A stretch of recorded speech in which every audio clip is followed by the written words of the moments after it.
નમસ્કાર વિદ્યાર્થી મિત્રો, આપનું સ્વાગત છે અમારી YouTube ચેનલમાં. વિદ્યાર્થી મિત્રો, વિડીયો લાઈક કરો, શેર કરો અને ચેનલને સબસ્ક્રાઇબ કરવાનું ભૂલતા નહીં. આપણે 12મા અર્થશાસ્ત્ર વિષયની અંદર નવું ચેપ્ટર ગયા વિડીયો લેક્ચરની અંદર શરૂ કર્યું હતું, જેની અંતર્ગત આપણે સમજ્યા હતા કે ભાઈ સ્થળાંતર, બરાબર. ચેપ્ટરનું નામ શું હતું? ભારતીય અર્થતંત્રમાં નૂતન પ્રશ્નો. કે જેમ જેમ ભારતીય અર્થતંત્ર વિકાસ પામતું જાય છે એમ એમ ભારતીય અર્થતંત્ર સામે નવા નવા પ્રશ્નો આવતા જાય છે અને આ પ્રશ્નોનું નિરાકરણ કેવી રીતે લાવવું એ માટેની ચર્ચા આપણે કરી રહ્યા હતા, બરાબર છે. એમાં આપણે એવું સમજ્યા હતા કે શહેરીકરણ અને સ્થળાંતર એ કોની દેન છે? તો કે 1991ની સાલમાં જે આર્થિક સુધારા કરવામાં આવ્યા, આ આર્થિક સુધારાને લીધે જે પ્રશ્નો આપણી સામે આવે છે એમાં મુખ્ય બે પ્રશ્નો કયો? તો કે સ્થળાંતર અને શહેરીકરણ. આ બે પ્રશ્નો પછી આપણે આંતરમાળખાકીય સુવિધાઓ જે છે એની ચર્ચા આ ચેપ્ટરમાં કરવાની થાય છે. તો જે અંતર્ગત આપણે સ્થળાંતર શરૂ કર્યું કે સ્થળાંતરનો સામાન્ય અર્થ શું? તો કે એક સ્થળેથી દૂરના સ્થળે જવું અને વસવાટ કરવો. પણ શેની માટે હોય?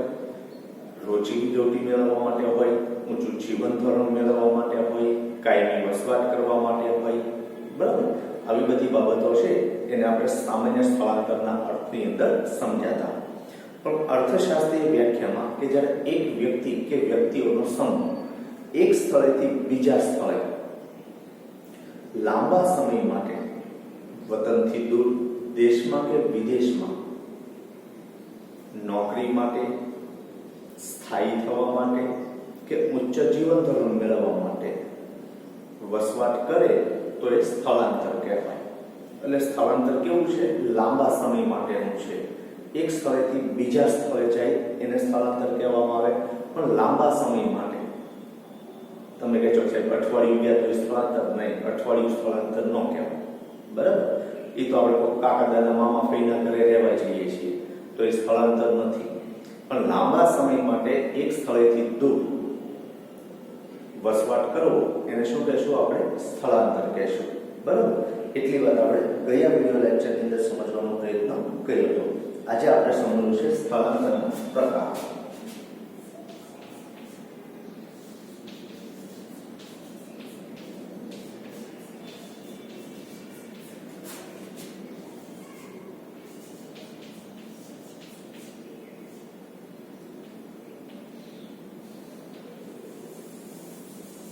તો વિદ્યાર્થી મિત્રો, સ્થળાંતરના કુલ બે પ્રકાર છે. કેટલા પ્રકાર છે? બે પ્રકાર. પહેલું છે સ્થળ આધારિત સ્થળાંતર અને બીજું છે કારણ આધારિત સ્થળાંતર. આ બંને સ્થળાંતરના પાછા પેટા બબ્બે પ્રકાર પડે છે. શું પડે છે? પેટા બબ્બે પ્રકાર પડે છે. અને એ બંને પ્રકારોને આજે આપણે સમજવાનો પ્રયત્ન કરવો છે, બરાબર. મુખ્ય કેટલા પ્રકાર? બે. એક સ્થળ આધારિત અને બીજું કારણ આધારિત. શું કીધું છે? એક સ્થળ આધારિત અને બીજું કારણ આધારિત. સ્થળ આધારિત અને કારણ આધારિત આ બંને જે સ્થળાંતર છે એ આપણે જ્યારે સમજશું ત્યારે એમ લાગશે કે ના ના, આપણે તો આ બાબતને બહુ સારી રીતે સમજીએ છીએ. એટલે મિત્રો, આ ચેપ્ટર બહુ સહેલું છે અને મેં એવું પણ કીધું હતું કે જો સ્થળાંતર તમને સમજાઈ જશે તો શહેરીકરણ અને પછીનો જે ટોપિક છે એ બહુ સરળતાથી આવડશે, કારણ કે એમાં બહુ લાંબુ જોવાની જરૂર રહેતી નથી. એમાં ખાલી આપણે ઉપર છેલ્લી વાત કરશું તો પણ તમને સમજાઈ જાય છે, કારણ કે બધું જ વસ્તુ આપણે સ્થળાંતરમાં ભણીને આવ્યા છીએ. તો બંને પ્રકારનો ચાર્ટ દોરી જે તમને 2 માર્કમાં પૂછી શકાય.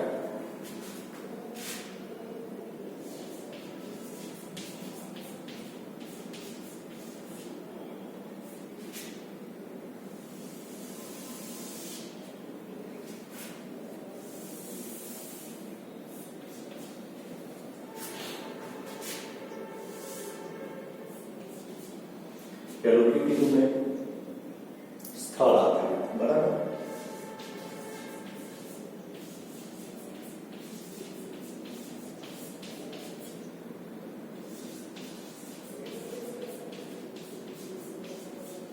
બીજું કીધું કારણ આધારિત.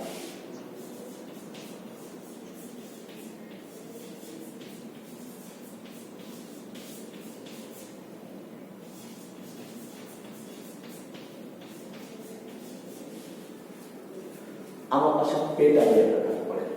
શું કરે? પેટા બે પ્રકાર પડે. બરાબર? ક્યાં ક્યાં? તો એ જોઈએ.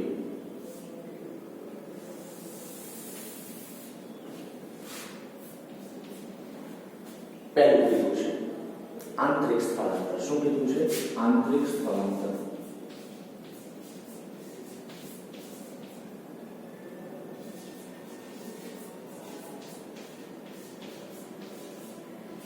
બીજું કીધું છે આંતરરાષ્ટ્રીય.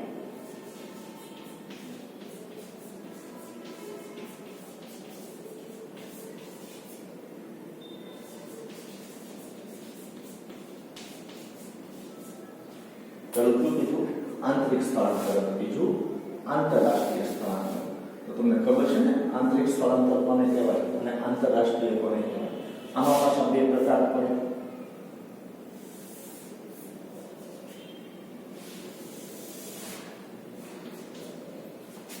પહેલું કીધું છે આકર્ષણ સ્થળાંતર. શું કીધું છે? આકર્ષણ સ્થળાંતર.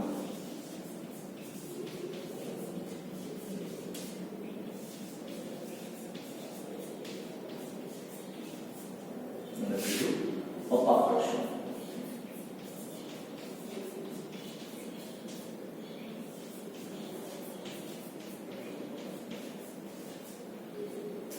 તો વિદ્યાર્થી મિત્રો કુલ કેટલા પ્રકાર? બે પ્રકાર. પહેલો કયો? સ્થળ આધારિત સ્થળાંતર અને બીજું કારણ આધારિત સ્થળાંતર. બરાબર? જો તમે એક માર્કમાં પૂછે સ્થળાંતરના પ્રકારો જણાવો તો કેટલા? બે પ્રકાર, સ્થળ આધારિત અને કારણ આધારિત.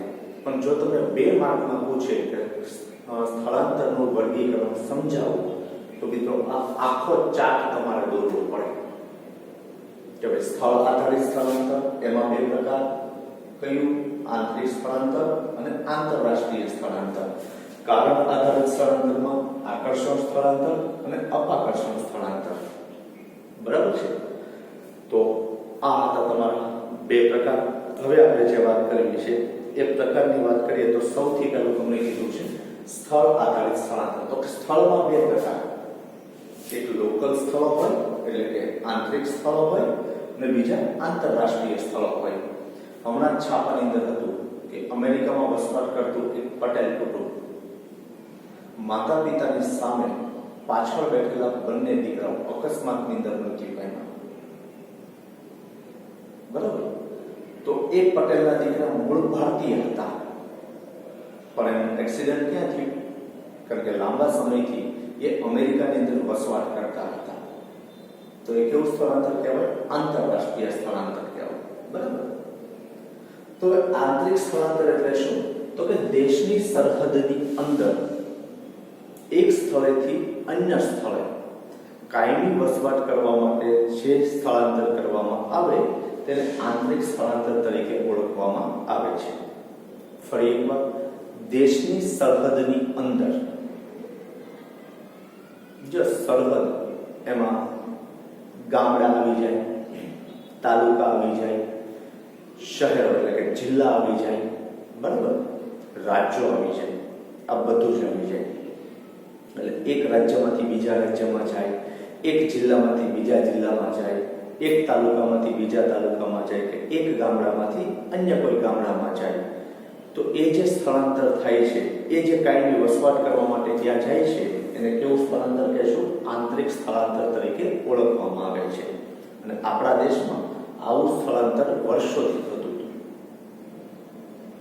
બરાબર? શેના આધારે કહી શકાય? તો કે સરદાર વલ્લભભાઈ પટેલ મૂળ ગુજરાતી. બરાબર? ગુજરાતીઓ છે એ હંમેશા ફરવા માટે જ જન્મ લીધો છે એવું આપણે કહી શકીએ. કારણ કે કોઈ પણ ફરવાલાયક સ્થળે તમે જાઓ ત્યાં ગુજરાતી ન હોય એવું ક્યારેય ન બને. બરાબર? ચાલ જીવી લે ફિલ્મમાં તમને ખબર છે કે ચોકટામાં જે જાય છે ક્યાંય સૌથી વધારે કોણ ટુરિસ્ટર આવે છે? ગુજરાતી ટુરિસ્ટર આવે છે. અને કુલ્લુ મનાલી, શિમલા બીજા કોઈ આવે કે ન આવે, ગુજરાતીઓ સૌથી વધારે હોય. પણ આ તો એક ફરવાની વાત થઈ, એને સ્થળાંતર ન કહેવાય. કારણ કે ફરીને પાછા આપણે પાછા આવતા રહીએ છીએ. પણ વાત એ કરીએ છીએ કે આપણે ગુજરાતીઓ સૌથી વધારે સ્થળાંતર કરે છે. એક પણ એવું ફરવાલાયક સ્થળ બતાવો જે ગુજરાતી સમાજ ન હોય. ગુજરાતી સમાજ ત્યારે શું કરે છે? ગુજરાતી લોકોની સેવા કરે છે. અને અમેરિકા જેવા દેશમાં પણ મિત્રો ગુજરાતી સમાજ એકઠો થઈને પોતાની બાલ્કની બનાવે છે. સૌરાષ્ટ્રના કેટલા બધા હીરા ઘસવાના કારીગરો, હીરાના શેઠ એટલે કે જે માલિકો છે કારખાનાના, એ સુરતની અંદર વરાછા વિસ્તારની અંદર વસવાટ કરે છે. યુપી, બિહાર અને એમપીના લોકો છે એ ગુજરાતના જીઆઈડીસી વિસ્તારની અંદર કામ કરવા માટે આવે છે. આપણા ઘરે કલર કામ મોટાભાગે હિન્દી ભાષી કરતા હશે. તો આવું જે સ્થળાંતર થાય એ સ્થળાંતરને કેવું સ્થળાંતર કહીએ છીએ? આંતરિક સ્થળાંતર તરીકે ઓળખવામાં આવે છે. એ જ રીતે ગુજરાતના લોકો બહાર જાય તો કે મુકેશ અંબાણી મૂળ ગુજરાતના, પણ ધીરુભાઈ પહેલેથી જ બોમ્બે જતા રહ્યા, તો આ સ્થળાંતર કેવું કહેવાય? કેવું કહેવાય છે? આંતરિક સ્થળાંતર કહેવાય છે. બરાબર ને? એ જ રીતે તમે બીજું વિચારો તો ઘણા બધા લોકો એવા છે કે જે ગુજરાતમાંથી અન્ય રાજ્યમાં અને અન્ય રાજ્યમાંથી આપણા ગુજરાતની અંદર, અને બીજું ક્યાં? કદાચ તમે લોકો પણ ભાવનગરમાં સ્થળાંતર કરીને આવ્યા હશો, કારણ કે તમારું મૂળ ગામડું હોય, તમારા મમ્મી પપ્પા ને એના મમ્મી પપ્પાની બધા ગામડે રહેતા હોય, અથવા તો એના મમ્મી પપ્પા ગામડે, તો 2-3 પેઢીએ ગામડે રહેતા હોય અને ત્યાંથી પછી તમે ભાવનગરમાં કાયમી થઈ જાઓ. તો બની શકે કે ન બની શકે? કારણ કે તમે કાં તો એજ્યુકેશન માટે આવ્યા હો, કાં તો સારા જીવન ધોરણ માટે આવ્યા હોય, કાં તો ગામડામાં રોજગારીની તકો ન હોય એટલે તમે સિટીમાં આવ્યા હો. હું ખુદ મારું મૂળ ગામ છોડીને અત્યારે ભાવનગરમાં વસવાટ કરું છું, તો મારું જે સ્થળાંતર છે કેવું કહેવાય છે? આંતરિક સ્થળાંતર કહેવાય છે. સમજાય ગયું આંતરિક સ્થળાંતર? તો આંતરિક સ્થળાંતર એટલે શું? એક જગ્યાએથી દેશની સરહદની અંદર બીજી કોઈ પણ જગ્યાએ જવું. આ તો ઠીક છે કે શિમલા, મનાલીમાં એમાં તમને પ્લોટ નથી આપતા, જમ્મુ કાશ્મીરની અંદર અત્યાર સુધી પ્લોટ નહોતો મળતો, નહીં આપણે ન્યાય વાડીઓ લઈને ધામા નાખીએ છીએ. ખબર છે? 370ની અને 35 કલમ રદ થઈ ત્યારે ઘણા બધા ફોટા વોટ્સએપમાં ફરતા હતા કે પટેલ સમાજની વાડી, ગુજરાતી સમાજની વાડી, જેટલા સમાજ એટલી વાડી ત્યાં થઈ ગઈ. ફરવા માટે જાઓ તો મળશે. આ બધી ફેંકવું છે, કારણ કે વોટ્સએપ એટલે નવલાનું કામ. આ સારી બાબતો આવે છે જુઓ તો એની મેં કોઈ વાંધો નથી, પણ ફાલતુ મેસેજ માટે ટાઈમ પસાર કરવો એ કેટલો વ્યાજ છે? કામ ધંધા માટે તમે આગળ વધો તો એ સારામાં સારું કહેવાય. બરાબર? તો વાત આપણે કરીએ છીએ કે સામાન્ય અર્થમાં સ્થળાંતર એટલે સ્થળ બદલવું. કોઈ પણ દેશની ભૌગોલિક સીમા સ્થળ આધારિત સ્થળાંતરને 2 રીતે વિભાજિત કરે છે. એમાં પહેલું આંતરિક સ્થળાંતર. તો દેશના ભૌગોલિક સીમામાં આવેલા એક સ્થળેથી બીજા સ્થળે થતા સ્થળાંતરને આંતરિક સ્થળાંતર તરીકે ઓળખવામાં આવે છે. જો ભૌગોલિક સીમા એટલે શું? તો કે દેશની સરહદની અંદર, દેશની જે ભૌગોલિક સીમા છે એ સીમાની અંદર જે સ્થળાંતર થાય, જો આંતરિક લેવલે, એ સીમાને ઓળંગવાનું નથી, સીમાની અંદર આવેલા તમામ વિસ્તારની અંદર જે સ્થળાંતર થાય એને શું કહેવામાં આવે છે? આંતરિક સ્થળાંતર. દાખલા તરીકે ગુજરાત રાજ્યમાંથી દેશના અન્ય રાજ્યોમાં કે શહેરોમાં જઈને વસવાટ કરવો, કે દેશના અન્ય કોઈ પણ ભાગના લોકો ગુજરાતમાં આવીને વસવાટ કરે તો તેને આંતરિક સ્થળાંતર તરીકે ઓળખવામાં આવે છે. હજી ઉદાહરણ લેવું હોય તો લઈ શકાય ને? કારણ કે આજે ઘણા બધા હિન્દી ભાષી ગુજરાતની અંદર કામ કરે છે. આજે ઘણા બધા અમદાવાદના લોકો, જો ખાસ કરીને ગામડાની અંદર જે શિક્ષક તરીકે જોડાયેલા છે, એ ડાંગ, આહવા, પછી શામળાજી, આ બાજુના વિસ્તારના ઘણા બધા શિક્ષકો છે એ આપણા ગામની આજુબાજુમાં અથવા તો ગામમાં જ શિક્ષક તરીકે કામ કરતા જોવા મળશે. તો શું બતાવે છે? આંતરિક સ્થળાંતર બતાવે છે. એ જ રીતે તમારામાંથી કોઈને સરકારી નોકરી મળે ને તમારે દૂરના સ્થળે જવું પડે તો એ શું કહેવાય? આંતરિક સ્થળાંતર કહેવાય. તો ગુજરાતમાંથી અન્ય રાજ્યમાં કે ગુજરાતના જ એક જિલ્લામાંથી બીજા જિલ્લામાં, એક શહેરમાંથી બીજા શહેરમાં, એક ગામડામાંથી બીજા ગામડામાં જે સ્થળાંતર થાય છે એને કેવું સ્થળાંતર કહેશું? આપણે આંતરિક સ્થળાંતર કહેશું. એ જ રીતે હવે વાત કરીએ આંતરરાષ્ટ્રીય સ્થળાંતર. શેની વાત કરવાની છે? આંતરરાષ્ટ્રીય સ્થળાંતર. તો વિદ્યાર્થી મિત્રો, આંતરરાષ્ટ્રીય સ્થળાંતર એટલે શું? બોલો, શું કહેશો? બહુ ઈઝી છે કે એક દેશમાંથી અન્ય દેશમાં દેશની ભૌગોલિક સીમાની બહાર જે સ્થળાંતર કરવામાં આવે એને શું કહેશું આપણે? આંતરરાષ્ટ્રીય સ્થળાંતર કહેશું. દાખલા તરીકે આપણે કલ્પના ચાવલાની વાત કરી હતી, સુનિતા વિલિયમ્સની વાત કરી હતી. આ બધા લોકો મૂળ ઇન્ડિયન, પણ કામ ક્યાં કર્યું? અમેરિકામાં જઈને. બરાબર? તો એ બધા કેવા કેવા છે? આંતરરાષ્ટ્રીય સ્થળાંતર કરીને ગયા એમ કહેવા છે. ગાંધીજી બેરિસ્ટરનો ભણવા માટે અને બેરિસ્ટરનો વ્યવસાય સારી રીતે ચાલે એટલા માટે ભારત છોડીને ક્યાં જતા રહ્યા હતા? દક્ષિણ આફ્રિકાની અંદર. એ તો ત્યાં અશ્વેત હોવાનો જે અનુભવ થયો, એ અનુભવને આધારે લોકો પાછા ઇન્ડિયામાં આવે છે, ત્યાં લડત ચલાવીને, અને પછી ઇન્ડિયાની સાચી પરિસ્થિતિ અમને ખબર પડે છે, અને પછી અંગ્રેજો સામે લડે છે, અહિંસક લડે છે. બાકી જો ત્યાં ગોરા કાળાનો ભેદ છે એ ન સમજાવો અને ત્યાં એવો કડવો અનુભવ ન થયો હોય તો એ ક્યારે ઇન્ડિયા પાછા આવ્યા જ ન હોત. કારણ કે બેરિસ્ટરનો કેસ લડવા માટે જે ક્યાં ગયા હતા? અમેરિકાની અંદર, સોરી, આફ્રિકાની અંદર ગયા હતા. બરાબર? તો આ રીતે એક દેશમાંથી અન્ય દેશમાં વસવાટ માટે જવું એને કેવું કહેવાય? સ્થળાંતર. આંતરરાષ્ટ્રીય સ્થળાંતર તરીકે ઓળખવામાં આવે છે. એમાં જોઈએ તો કે એક દેશમાંથી બીજા દેશમાં થતા સ્થળાંતરને આંતરરાષ્ટ્રીય સ્થળાંતર તરીકે ઓળખવામાં આવે છે. દાખલા તરીકે ગુજરાત કે ભારતના કોઈ પણ રાજ્યમાંથી વિશ્વના જુદા જુદા દેશમાં નોકરી, વ્યવસાય કે ધંધાર્થે અથવા ઉચ્ચ જીવન ધોરણની અપેક્ષાએ કાયમી વસવાટ કરે કે દુનિયાના કોઈ પણ દેશના લોકો ભારતમાં આવીને વસવાટ કરે તો તે આંતરરાષ્ટ્રીય સ્થળાંતર તરીકે ઓળખવામાં આવે છે. બરાબર? હવે વાત કરીએ કારણ આધારિત સ્થળાંતર. એમાં આકર્ષણ સ્થળાંતર અને અપાકર્ષણ સ્થળાંતર. તો વિદ્યાર્થી મિત્રો, કારણ આધારિત સ્થળાંતર એટલે શું? તો પહેલું આકર્ષણ સ્થળાંતર અને બીજું અપાકર્ષણ સ્થળાંતર. તો આકર્ષણ સ્થળાંતર એટલે આપણે જે જગ્યાએ રહીએ છીએ ત્યાં સુવિધાનો અભાવ છે. શેનો અભાવ છે? સુવિધાનો અભાવ છે. આંતરમાળખાકીય સુવિધાનો અભાવ છે. અથવા આપણે જે ચીજ વસ્તુઓ જોઈએ છે એ ચીજ વસ્તુનો અભાવ છે. તો એ વસ્તુઓ મેળવવા માટે આપણે કાયમી કે રોજે રોજ તો બહાર જશું નહીં, કારણ કે અમુક સમયે કંટાળો આવે. જો અપડાઉન કરવા વાળા અમુક સમય થાકી જાય, કાયમી ક્યાં રહેવા વયો જાય, એનું આ જ કારણ છે કે કાયમી આપણે અપડાઉન કરવું ન ગમે. એકાદ બે દિવસ છે તો આપણે ગાડી ચલાવવી ગમે છે, પણ કાયમી પછી ગાડી ચલાવો તો અમુક સમય કંટાળો આવે. બરાબર? તો આ રીતે ગ્રામીણ વિસ્તારનો ઉચ્ચ વર્ગ, કેવો વર્ગ?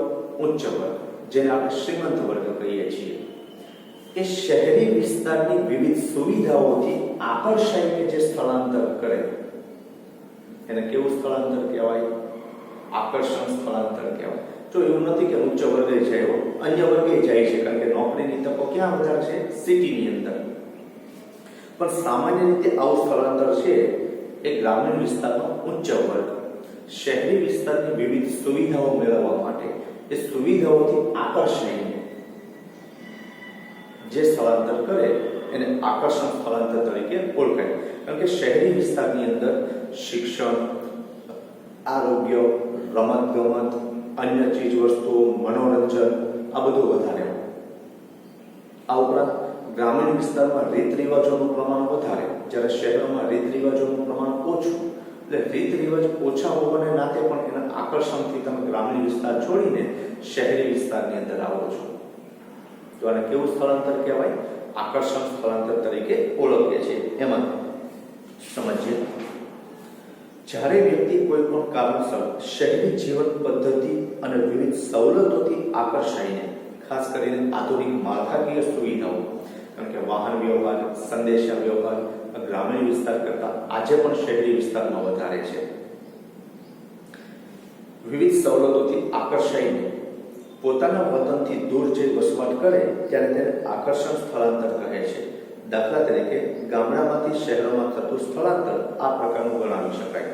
કારણ કે ગામડામાં કરતા શહેરોમાં ઉચ્ચ જીવનશૈલી, આધુનિક જીવનશૈલી આપણે જીવીએ છીએ કે નથી જીતા. જો ગામડામાં આજે તે વહેલા જાગવાની ટેવ છે, જ્યારે આપણે મન પડે ત્યાં જાગવાનું. ગામડામાં આજે તે 9 કે 10 વાગે તો મોડા સુઈ જાય, જ્યારે આપણે 10 વાગે પૂછે શું જમવાનું બનાવવું, બરાબર. ગામડામાં ટૂંકા વસ્ત્રો પહેરી નીકળજો, જીન્સ પહેરી નીકળજો. મને યાદ છે ઇન્સર્ટ કરીને ગામડામાં નીકળે તો ભાઈઓ ફેશનનો દીકરો. આવું શહેરોમાં ન થાય. ભાઈઓ કોઈ નહીં કે ગામડામાં કોઈ કોટ પહેરીને નીકળી હોય, શિયાળાનો કોટ નથી કહેતો, આપણે સૂટનો કોટની વાત કરું છું. આ કંઈક પ્રસંગ હોય ને નીકળે તો વાત અલગ છે, પણ સામાન્ય રીતે જ્યારે શહેરોમાં રોજિંદુ થઈ ગયું હતું. એટલે ઉચ્ચ જીવનશૈલી, અત્યાધુનિક વાહન વ્યવહાર છે. ગામડામાં એરપોર્ટ કે હેલિકોપ્ટર ઉતરે, હેલિપેડ છે કે નહીં? આ બધું ક્યાં જોવા મળે? સિટીમાં છે. દરિયા કિનારાના આધારે રોરો ફેરી ગયું નહીં. અમુક ગામડામાં તો રેલવેની સુવિધા નથી વિદ્યાર્થી મિત્રો, જોકે શહેરોમાં નથી, બરાબર. પણ ઘણા બધા શહેરો એવા છે જે રેલવેની સુવિધા મેળવે છે. અને હવે તો આધુનિક રેલવે ઇલેક્ટ્રિક એન્જિન આવી જાય છે, અને અમદાવાદમાં તો મેટ્રો ટ્રેન શરૂ થઈ જાય છે. હવે આધુનિક વાહન વ્યવહારની સુવિધા, સંદેશા વ્યવહાર, શિક્ષણ, આરોગ્ય વગેરે જેવી સુવિધાઓ તેમજ નોકરીની વિશાળ તકો અને ધંધા વ્યવસાયની તકોથી આકર્ષાઈને ગામડાના લોકો શહેરોમાં કાયમી વસવાટ માટે આવે તેને આકર્ષણ સ્થળાંતર તરીકે ઓળખાય છે. તેવી જ રીતે અન્ય દેશોમાં પણ ઉપરયુક્ત આકર્ષણોથી પ્રેરાઈને ભારતના લોકો અથવા તો અન્ય દેશના લોકો ભારતમાં આવીને વસવાટ કરે એને આકર્ષણ સ્થળાંતર કહેવાય છે. બીજું કીધું છે અપાકર્ષણ. મન નથી છતાં જવું પડે. અને આવું સ્થળાંતર મોટા ભાગે ગ્રામીણ વિસ્તારનો નીચલો વર્ગ, કારણ કે ગામડામાં પૂરતી રોજગારીની તકો ન હોવાથી એમની પાસે એજ્યુકેશનનું પ્રમાણ નથી, છતાં એ સિટીમાં આવીને મજૂરી કરે છે. બાકીને વસવાટ કરો તો ક્યાં ગમે છે? જો તમારા ઘરે રહેલા દાદા દાદીને પણ તમે વિચારજો કે દાદા દાદી પણ ઘણી વાર એવું કહે છે, આની કરતાં તો અમારું ગામડું સારું, જલ્દી ટાઈમ વયો જાય, એ જોડે જઈએ અને ગપાટા મારી પાછા આવીએ, મંદિરે હરિભજન કરીએ અને જલસા કરીએ. સિટીમાં આવું ન થાય, કારણ કે સિટીમાં કોઈ પાસે ટાઈમ જ નથી. આધુનિક જીવનશૈલી છે, ઉચ્ચ જીવનશૈલી છે. જ્યારે ગામડામાં ગમે તેવો પ્રસંગ હોય તો ગમે એવું કામ હોય મૂકીને પેલા પ્રસંગમાં હાજરી આપે, જ્યારે આપણે ખાવાના સમય ઉઘાડીએ થાય છે ને. એટલે ગ્રામીણ વિસ્તારની અંદરથી જે નીચલો વર્ગ છે, જે વધુ વય ધરાવે છે, એવા લોકો પોતાની ઈચ્છા નથી છતાં શહેરોમાં આવવું પડે છે, છતાં પોતાનું ઘર છોડીને બીજે જવું પડે છે. એક ગુજરાતીમાં પાઠ આવતો, ઘર ખાલી કરતા, કારણ કે લેખક ઘણા સમયથી ઘરમાં રહેતા હોય અને પછી અન્ય ઘરમાં જવું પડે છે. તો આવી રીતે જે મકાન, જે ઘર, જે વતનમાં તમે રહો છો ત્યાંથી ઈચ્છા નથી એ વતન છોડીને જવાની, છતાં તમે અન્ય જગ્યાએ જઈને વસવાટ કરો છો. પછી મન ન હોય તોય જવું પડે, કારણ કે ક્યારેક નોકરીના સંજોગો હોય, ક્યારેક જીવન ટકાવવાના સંજોગો હોય, ક્યારેક પોતાના પરિવારની ખુશી માટે જવું પડે. તો આવા બધા કારણોસર તમે જે જાઓ છો ને અપાકર્ષણ સ્થળાંતર કહેવાય, બરાબર. તો એમાં જોઈએ, જ્યારે ગ્રામ્ય સમાજમાં વસતા લોકોને ધંધો, વ્યવસાય કે નોકરીની પૂરતી તકો પોતાના ગામડામાં ન હોય, કે આર્થિક પ્રવૃત્તિ માટેના બીજા વિકલ્પો ન હોય કે અપૂરતા હોય, શિક્ષણની પૂરતી તકો ન હોય, ત્યારે તેઓ ફરજિયાતપણે શહેરો તરફ ધકેલાય છે.